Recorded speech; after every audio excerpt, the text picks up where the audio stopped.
Hi guys, happy Tuesday.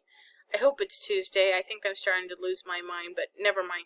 Today you are going to be doing only two tasks. The first one, you will be going into the personification assignment under figurative language assignments. This one is for a grade, so you're going to click on it, and you're going to tell me this same thing. You're going to tell me what object or idea is being personified, and then what is the human trait given. So, object. As Alice searched for her missing pencil, she said, "Well, I guess it just walked off my desk." So what's the object being personified? It's the pencil. And what is the trait given? Well, either the ability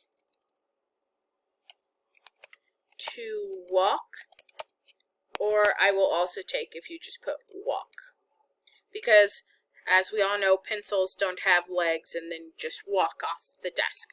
Okay, so remember, personification is when you give an object or an idea human traits. So, once again, as Alice searched for her missing pencil, pencil is the object. She said, "Well, I guess it just walked off my desk."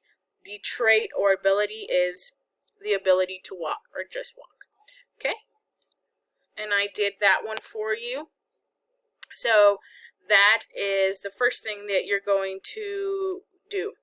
After you get done during the personification, make sure you hit submit. You do so on Google Classroom as well, so I know you're done. You're going to scroll up and you're going to be reading chapter 9. You can either read on your own or listen to my wonderful Beyonce voice read to you for 10 minutes, and I know how much you enjoy it. And that is all for today. If you have any questions, please feel free to send me a to send me a chat message or send me an email, and I'll be more than happy to get back to you. I hope you have an amazing Tuesday.